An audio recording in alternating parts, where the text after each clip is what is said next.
목소리를 찾았습니다. 기도해 주셔서 감사합니다. 기도 안 하신 것 같아.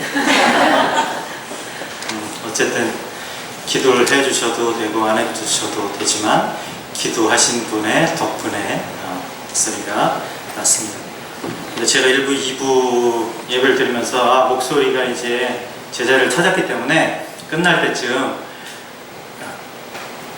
있는 목청껏 이렇게 썼더니 목이 또 약간 안 좋았어요. 사람들은 태어나면서부터 수많은 사람들과 관계를 맺으며 살아갑니다. 만나서 말을 하기도 하고 듣기도 합니다. 그런 대화를 통해 우리는 인격적으로 성장합니다. 좋은 사람을 만나면 대화나 행동의 변화가 좋게 생기지만 그 반대라면 반대의 결과가 나옵니다. 그래서 옛말에 그 친구를 보면 그 사람의 됨됨이를 안다고 했습니다. 사람들은 좋은 사람, 귀한 사람을 만나 대화하고 교제하며 그들의 성품과 인격을 닮아가기 원합니다. 그들의 말과 행동에 귀를 기울입니다. 더 나아가 순종하며 따릅니다. 오늘 본문에 우리가 가장 따르고 순종해야 할 분이 나옵니다. 우리의 진정한 롤 모델입니다. 그분을 따르는 많은 분들이 그분처럼 되기를 원했습니다. 그분의 말과 행동을 본받기 원했습니다. 그분처럼 살기를 원했습니다. 그분이 이 땅에서 진정으로 따라야 할 분이라는 것을 깨달았기 때문입니다. 그래서 더욱 그분의 말씀에 귀 기울였고 말씀을 잘 듣고 순종하였습니다. 말씀을 듣고 순종할 때 사족을 달지 않았습니다. 자신의 환경을 핑계대지 않았습니다. 현재 본인이 처한 상황에서 가장 적합한 방법으로 말씀에 순종했습니다. 어려움과 손해도 감수했습니다. 왜냐하면 더 좋은 축복과 본향을 사모했기 때문입니다. 오늘 말씀을 통해 하나님께서 우리에게 들려주시는 귀한 말씀, 귀 기울여서 경청해 주시기 바랍니다. 아멘. 말씀에 순종하겠다고 결심하시기 바랍니다. 아멘. 말씀에 순종하여 얻게 될 축복을 기대하며 오늘 예배에 임하시기를 축원합니다. 아멘. 일부 예배 때는 제가 가을의 단풍나무를 보았습니다. 어르신들이라 총천연색의 옷을 입고 오셨더라고요. 그래서 울긋불긋 해가지고 정말 가을의 아름다운 단풍나무를 보았습니다. 3부 예배 때는 단풍은 별로 안 보이지만 그래도 신선함이 느껴집니다. 지금 산에 올라가면 얼마나 신선함이 향취가 물씬 나요. 너무 멋지고 아름다우십니다. 반응이 없으니 그 영화로 리프레시 되는 새롭게 되는 그런 감동을 누리셔야 되는데 반응이 없으면 누리시질 못해요. 그리고 제가 설교할 때 힘이 안 나요. 정말 중요한 말씀을 꼭 해야 되는데 반응이 없으면 또 잊어먹어. 그래서 깊은 산골에 불교 마을이 있었습니다. 어느 여름날 이제 막 예수님을 믿기로 한 초신자가 있었는데 농사를 지었고 어미 돼지 5마리를 키웠습니다. 한날 옆집에 불교 신자 밭에 가서 이 어미 돼지가 모든 야채, 채소를 다 먹었습니다. 옆집 불교 신자가 화가 엄청나서 이 사람을 찾아왔습니다. 그래서 이 사람은 정말 죄송합니다. 제가 다 값을 치르고 배상을 해주겠습니다. 그때 그분이 이렇게 얘기했습니다. 그것은 당신 잘못이 아닙니다. 돼지 잘못입니다. 내가 돼지를 다 가져가겠습니다. 제가 야채값 다 보상해 드릴 테니까 제발 우리 돼지를 놔두세요. 그랬더니 이분이 안 됩니다. 다 가져가서 돼지를요. 그래서 그분이 너무 고민하다가 목사님께 상담을 받아야 되겠다. 그래서 늦은 밤이지만 목사님을 찾아갔습니다. 목사님, 이럴 때 어떻게 하면 좋겠습니까? 제가 다 야채값도 불어주고 배상해준다고 그랬는데 이분이 그걸 거부하고 제 돼지를 다 가져갔어요. 어떻게 합니까? 그 돼지는 새끼를 가져가지고 지금 곧 새끼들도 태어날 텐데 어떻게 합니까? 목사님이 그냥 두시지요. 이렇게 상담을 한 거예요. 이분은 이제 막 예수 믿고 은혜 받았기 때문에 하나님 다음으로 목사님을 존경해서 목사님 말씀에 순종해야지. 그리고서 어미 돼지가 다 갔는데도 불구하고 이제 참았습니다. 가을이 됐습니다. 아까 언제였다고 했어요? 무슨 계절이었다고 했어요? 돼지 가져가요. 여름. 가을이 되었습니다. 집중해서 들으셔야 돼요. 몇 개월이 지난 거예요. 3, 4개월이 지났어. 이 초신자가 너무 기뻐가지고 할렐루야 그러면서 목사님을 방문한 거예요. 또 목사님, 기쁜 소식을 제가 전해드립니다. 옆집 불신자, 불교 신자가 황소 7마리를 키우는데 그 황소 7마리가 우리 밭에 와서 모든 야채를 다 먹었습니다. 이런 기쁜 소식이 어디 있습니까? 목사님 말씀에 제가 순종했더니 돼지 5마리 주고 제가 황소 7마리를 얻게 되었습니다. 목사님, 정말 감사합니다. 목사님이 뭐라 그랬겠어요? 그것은 기독교인이 가야 할 길이 아닙니다. 돌려주세요. 이분은 너무 억울했지만 이게 완전히 로또 맞은 것처럼 큰 하나님의 축복이라고 생각을 했는데 목사님이 정반대의 상담을 해주신 거예요. 그래서 억울했지만 그래도 목사님의 말씀에 순종해야지. 그리고서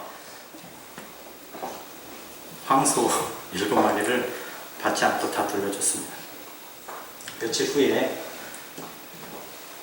그 불교 신자가 찾아왔습니다. 당신 정말 멋지게 사는 기독교인이군요. 그러면서 내가 어미 돼지 5마리 가져간 거 잘못을 깨우치니까 그거 다 당신에게 돌려주겠습니다. 새끼도 한 60마리 낳습니다. 새끼까지 다 돌려주겠습니다. 그래서 어미 돼지 5마리와 새끼 돼지 60마리가 온 거예요.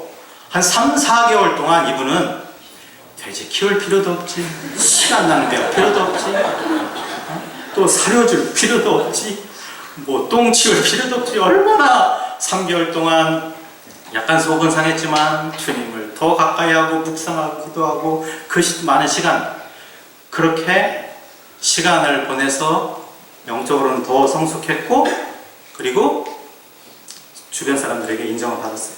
이게 물질적인 축복이에요. 그러나 하나님 여기에서 그치지 않았습니다. 그 소문이 동네 마을에 쫙 퍼진 거예요. 야, 저 사람 진짜 그리스도인이야. 그리스도인들은 저렇게 살아야 돼.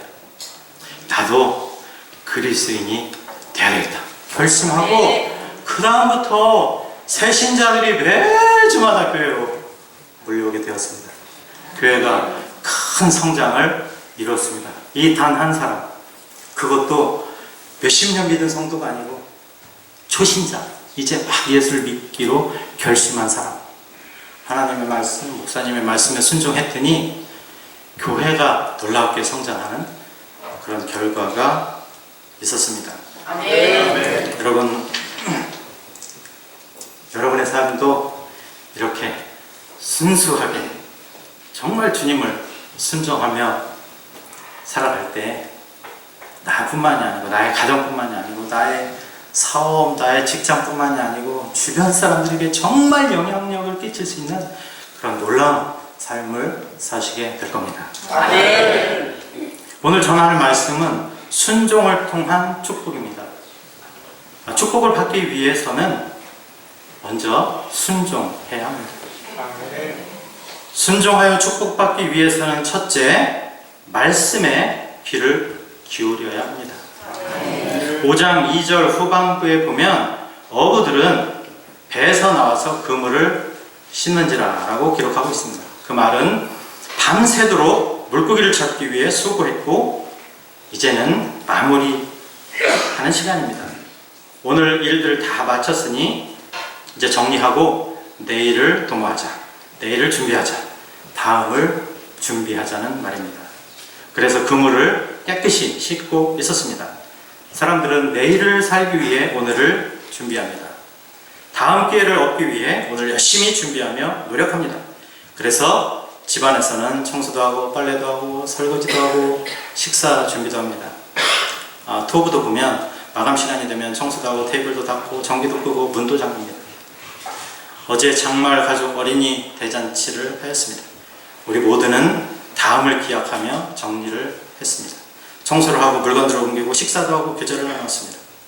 내일 다음을 기대하며 준비하기 위해 우리는 과감히 장말공원을 떠났습니다. 미련을 두지 않았습니다. 그리고 교회로 왔고 각자 집으로 돌아왔습니다. 내일을 위해 기도하며 안식을 취했습니다. 베드로도 마찬가지였습니다. 8절부터 베드로라는 이름이 등장하지만 편의를 위해 베드로라는 이름을 쓰겠습니다. 일을 마치고 배와 그물을 청소하며 정리를 하고 집으로 돌아가기를 원했습니다. 그는 무척 피곤했습니다. 밤새 물고기를 한 마리도 잡지 못해 더 피곤했습니다. 토바웃에 손님들이 많으면 피곤하지만 되게 좋아요. 결과가 있기 때문에. 직장에서 열심히 수고했지만 보너스 받으면 피곤이 시작하셔요. 물고기를 굉장히 많이 잡았으면 피곤이 시작하셨을 텐데 한 마리도 못 잡으니까 너무나 지칩니다. 어제 장말공원에서 행사가 잘 됐어요. 기대 이상이었다고 합니다. 그래서 참석한 사람들이 정말 무척 고무되었고 기뻤습니다. 행복했습니다. 한 달여간 준비하며 피곤했지만 결과가 좋아 모든 피로가 한순간에 다 풀린 것 같았습니다. 결과가 기대한 것 이상이었기 때문에 그렇습니다. 여러분, 하나님은 항상 우리 기대 이상으로 축복하십니다. 아멘. 내 생각, 내 기도 이상으로 하나님이 응답하십니다. 아멘. 그래서 영어에 보면 그런 단어들이 굉장히 많이 사용돼요. 하나님은 우리가 생각하는 것 이상으로 더 많이, 더 크게, 더 위대하게 이렇게 그렇게 우리를 통해 일하십니다. 아멘. 그래서 great이라는 말이 굉장히 많이 나와요. G자나. G자에 대해서 얘기하면 시간이 길기 때문에 다음에 기회가 되면 얘기하겠습니다.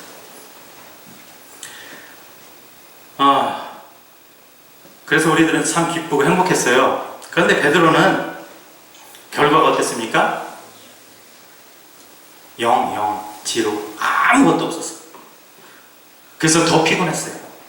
그래서 쉬고 싶었습니다. 빨리 정리하고 집에 들어가서 밥도 먹고 오늘 밤이나 내일 다시 나오자고 생각했습니다. 그러나 그는 그물을 씻을 때 주님을 만났습니다. 집에 들어가 쉬고 싶었지만 주님께서 배를 좀 사용하자고 해서 흔쾌히 승낙했습니다. 그는 쉬는 것보다 주님과 동행하는 것을 택했습니다. 내일을 준비하기에 앞서 주님의 말씀을 듣는 것을 선택했습니다. 우리는 때로 피곤하다는 핑계로, 육체와 정신이 힘들다는 핑계로, 재정이 힘들다는 핑계로, 사업이 잘 안 된다는 핑계로, 부부간의 갈등 문제로, 자녀와의 문제로, 주변 사람과의 문제로, 성도들과의 문제로 이렇게 얘기하면 밤새도록 얘기해야 됩니다. 부흥 강사님들은 이럴 때 뭐라고 얘기하는지 아세요? 여러분들이 아멘 하면 내가 그칠 텐데 무슨 문제를 계속 얘기해야 돼. 그래서 말씀 듣는 것과 신앙생활을 여러 가지 문제 때문에 등한시할 때가 있습니다.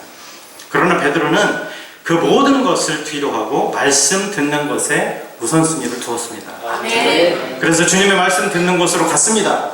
여러분들도 오늘 교회 잘 오셨습니다. 교회에 말씀이 있기 때문에 그렇습니다. 아멘. 인간적 핑계는 많지만 주님을 섬기고 말씀을 듣고 주님을 예배하는 자리에 나오셨습니다.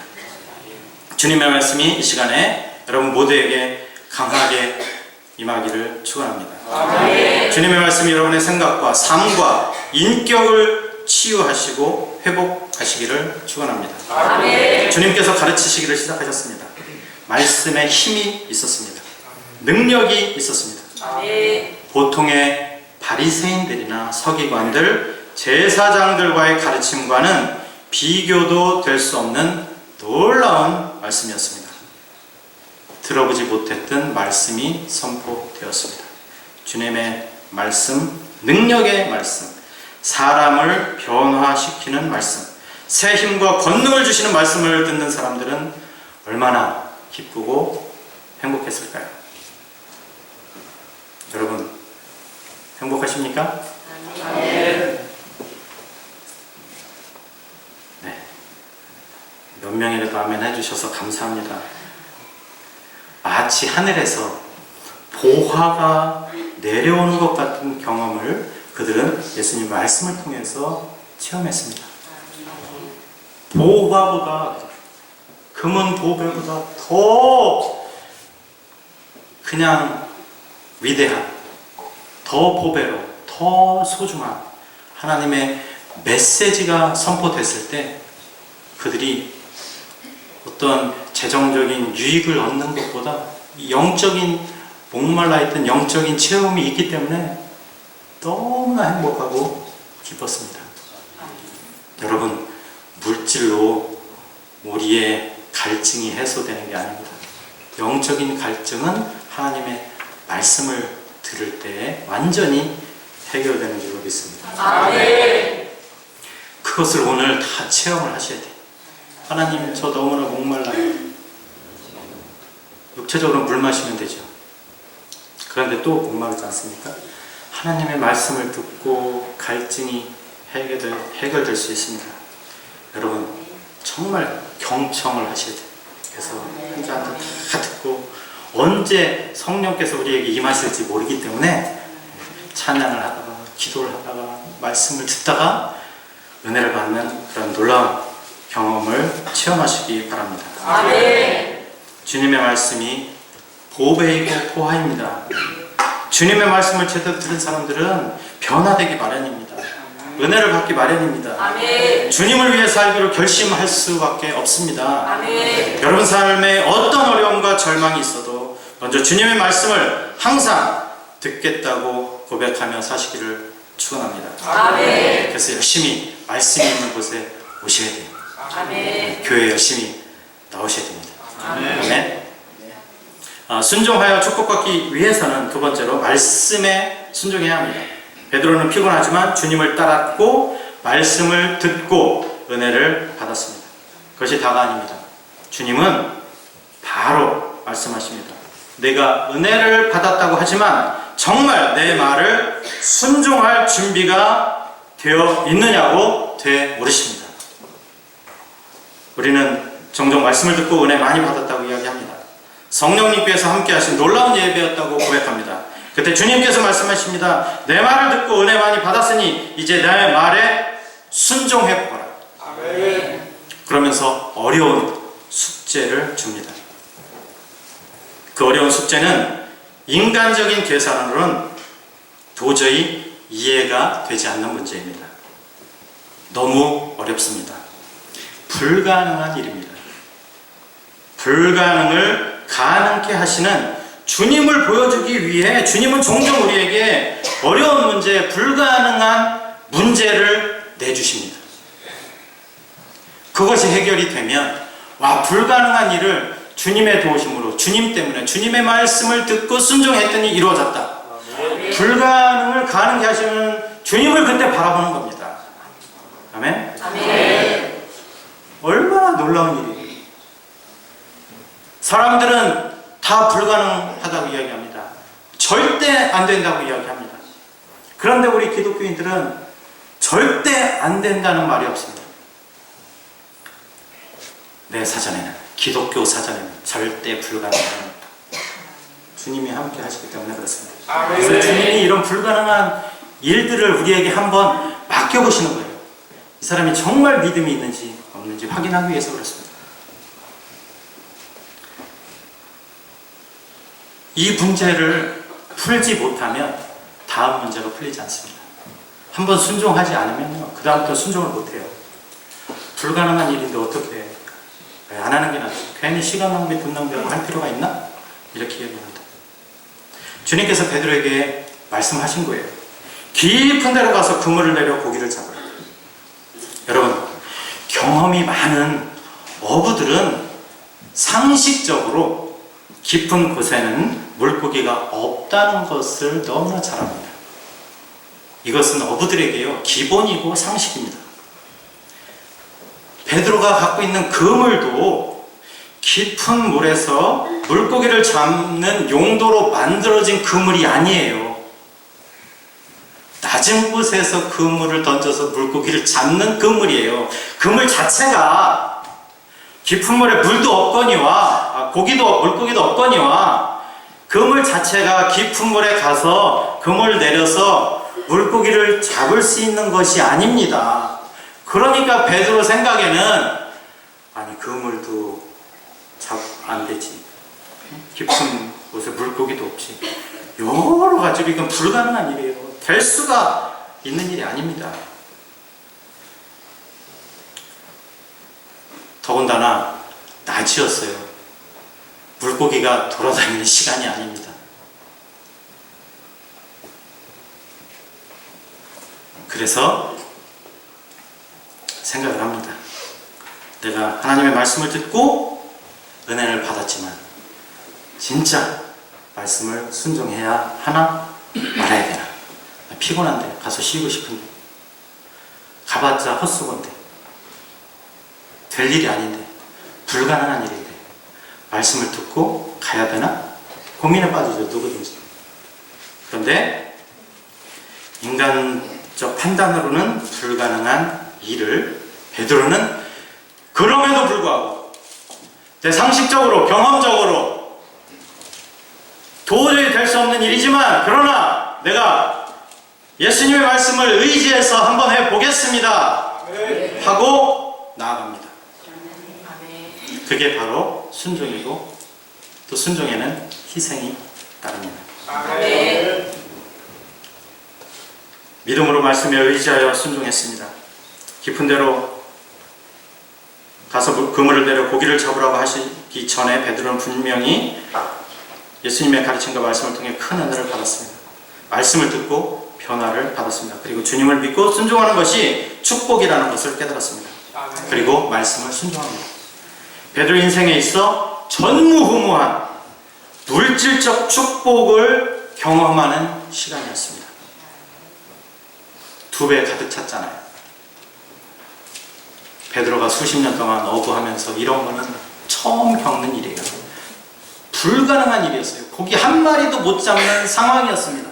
그런데 예수님을 믿고 순종했더니 정말 상상 생각하지도 못했던 일이 지금 현실로 다가온 거예요. 여러분, 이런 경험을 해보셨습니까? 모든 사람들이 야, 다 안 돼, 포기해, 중단해, 될 수 없어. 그래도 끝까지 아니야, 할 수 있어, 응답 받았어, 해보자 하면서 나아갔을 때 놀라운 일이 생기는 그런 경험, 그런 기쁨, 감격, 감동을 우리 그리스도인들은 정말 날마다 경험하면서 살아야 됩니다. 여러분, 아멘. 아멘. 자리만 아멘. 아멘. 가운데 아멘. 아멘. 저쪽 끝에 아멘. 아멘. 성가대 아멘. 아멘. 이래야지 아멘 소리가 크네. 다 물어보는 소리보다 따로따로 물어보는 소리가 더 커요.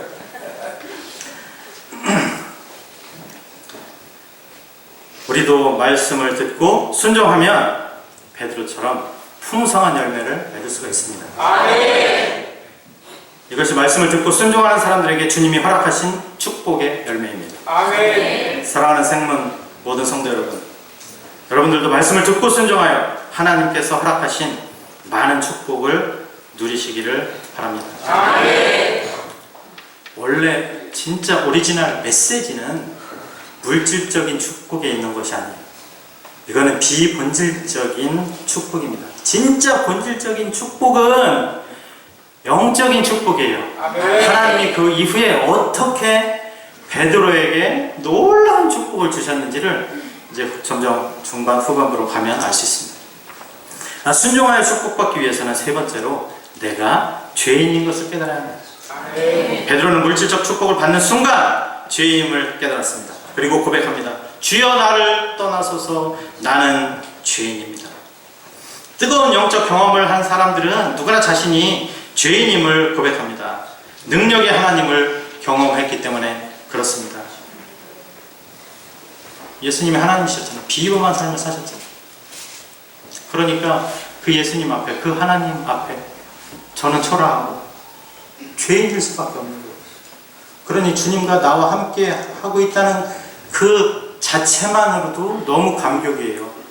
그러니까 어떤 면에서는 나는 죄인이고 정말 완벽하신 하나님이 앞에 계시는데 내가 어떻게 그분과 동행하고 어떻게 그분을 따르나 가까이 하기에는 너무 먼 당신, 주님, 저는 죄인인데 주님 곁에 가면 냄새나고 더럽고 주님 명성에 누가 될까봐 제가 가까이 갈 수 없습니다. 주님, 저는 죄인입니다. 그러면서 자기 자신이 죄인인 것을 깨닫고 주님과 함께 동행하지 못한다는 사실을 인정하고 고백합니다.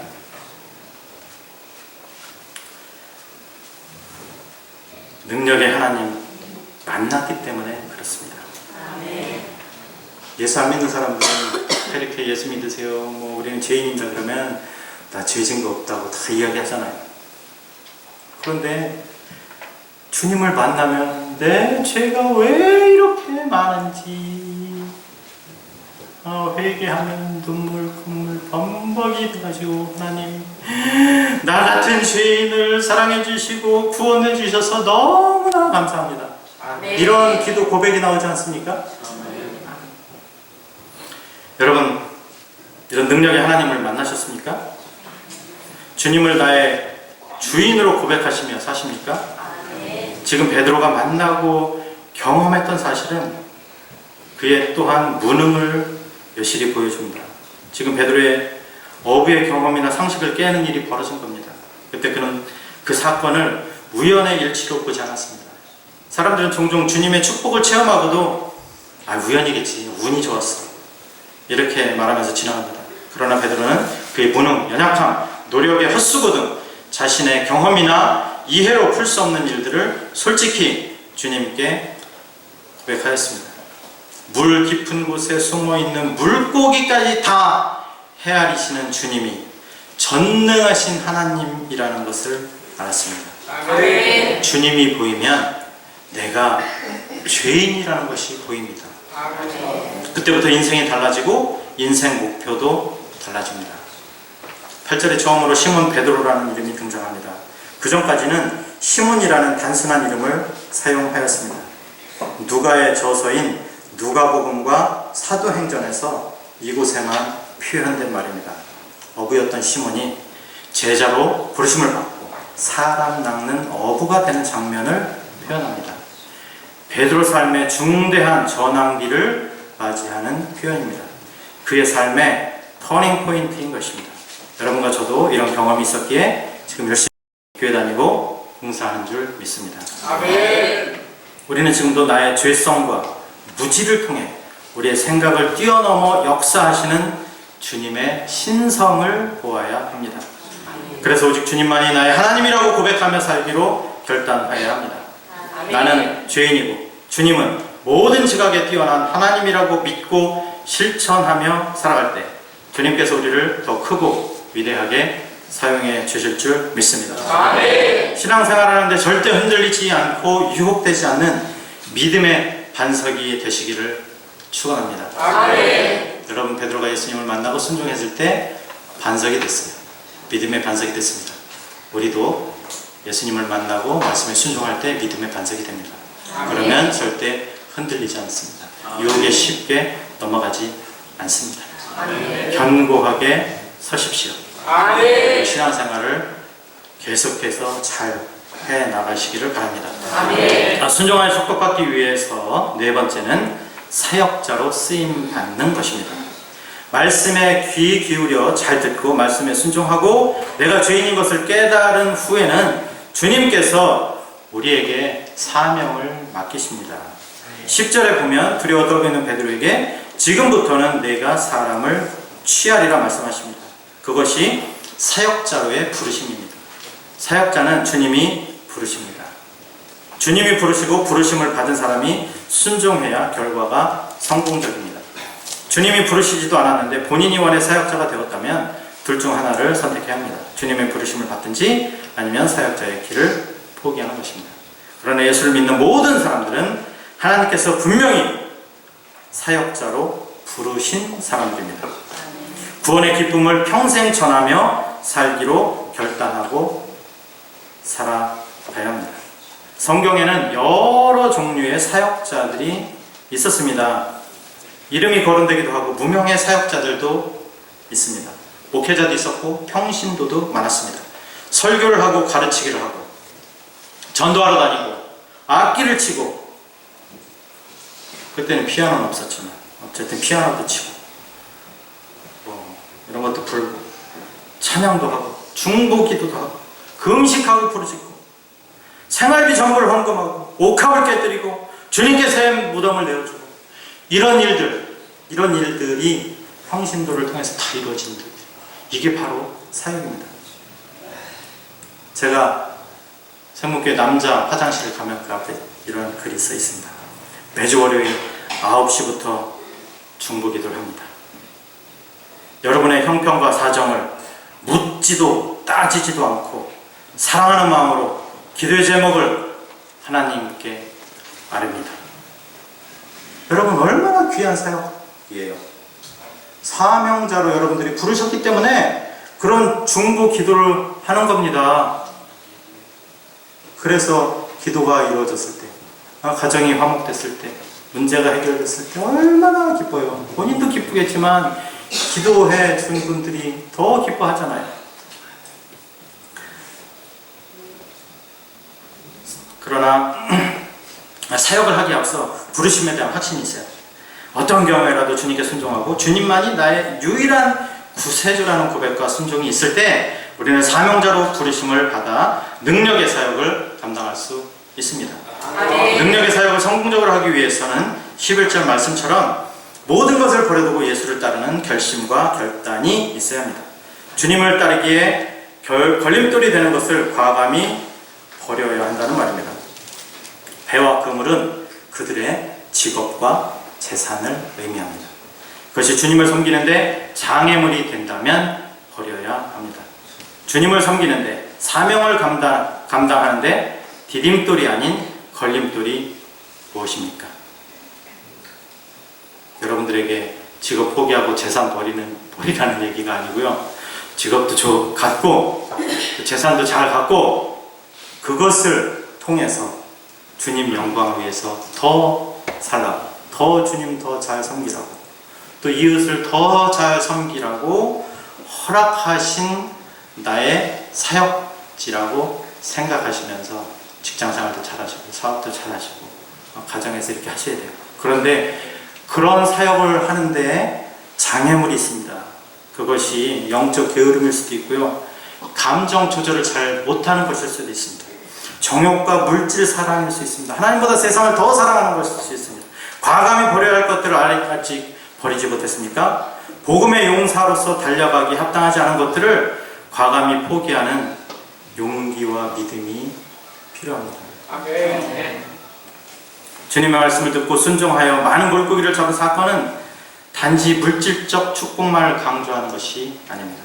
물질적 축복만을 강조한다면 우리는 신앙생활하는데 큰 위험에 빠질 수 있습니다. 물질적 축복은 영적 축복과 비교해 그리 중요하지 않은 비본질적인 문제이기 때문입니다. 베드로가 주님 말씀 듣고 순종했더니 물고기 엄청 잡았대. 큰 부자 되었대. 사업이 대박났대. 연봉이 어마어마하대. 그 친구 때문에 온 가족이 떵떵거리며 산대. 동업자도 대박나고 친인척과 친구들도 그 사람 덕분에 잘 먹고 잘 산대. 큰 아파트 구입했대. 큰 건물 구입했대. 통장 잔액이 어마어마하대. 여러분, 이런 것들은 주님께서 가르치는 교훈이 아닙니다. 이것은 모두 다 비본질적인 것들입니다.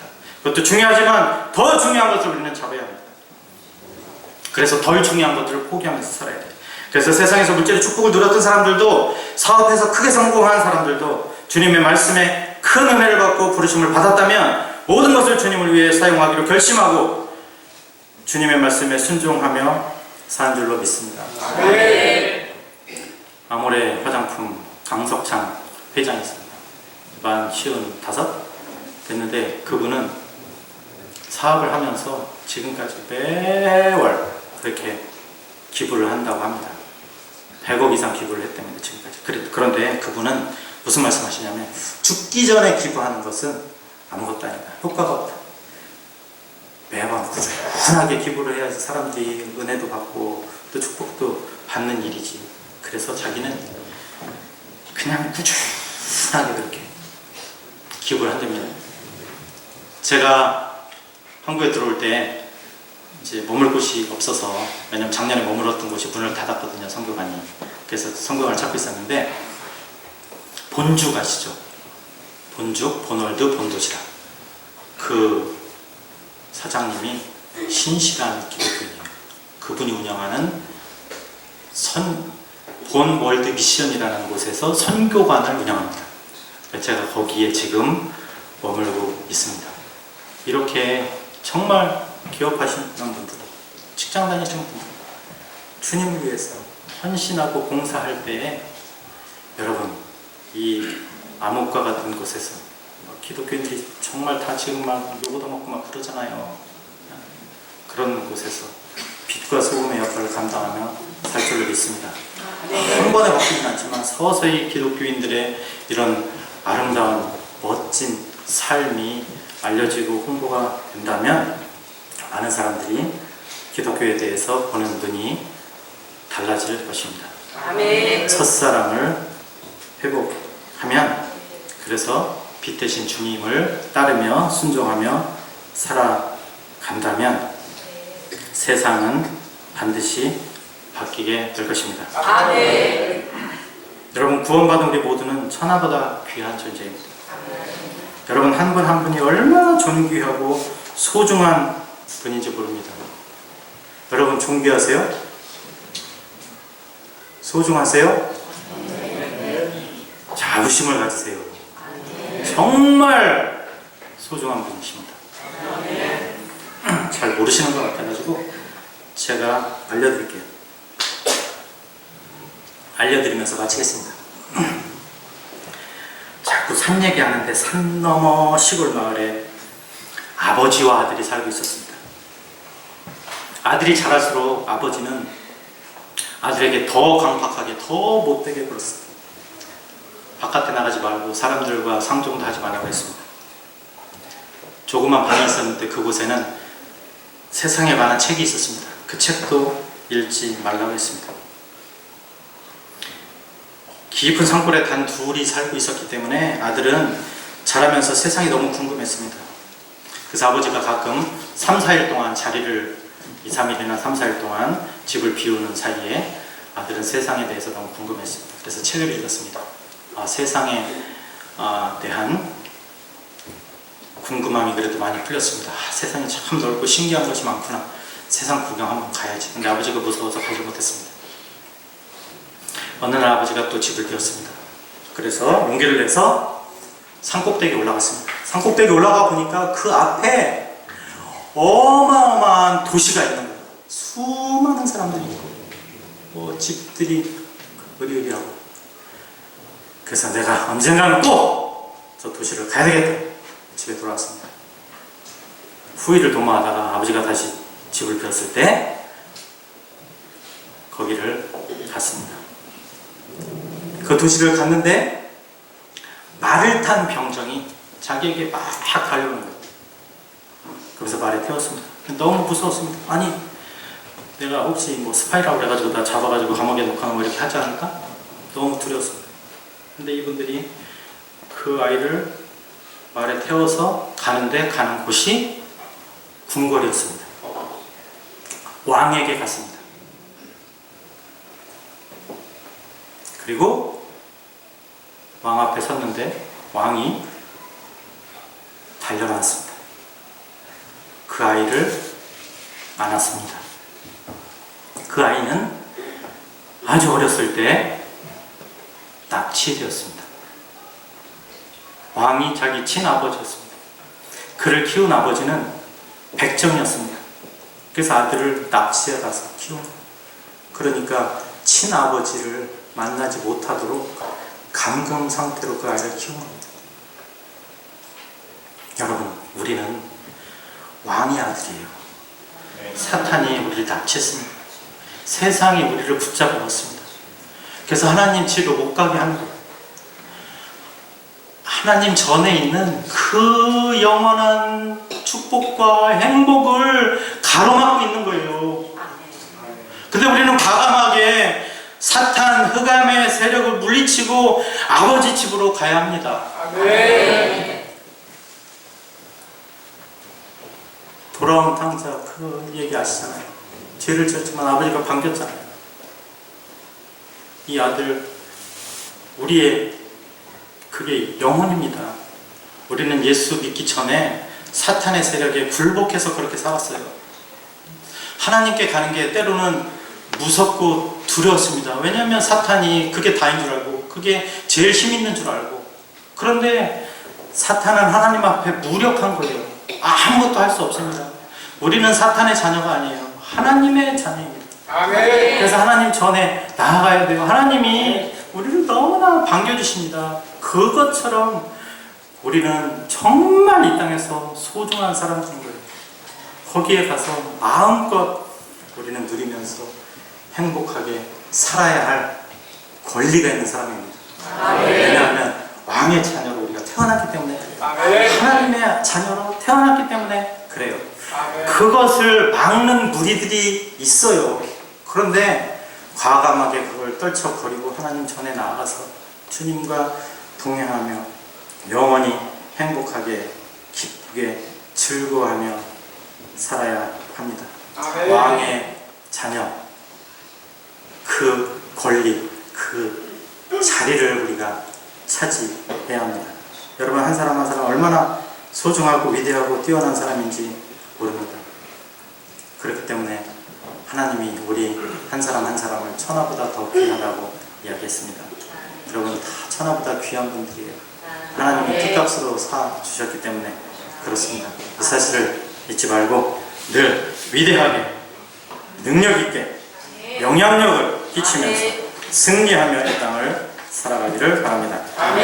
기도하겠습니다. 사랑하는 하나님 아버지, 하나님의 사랑 감사합니다.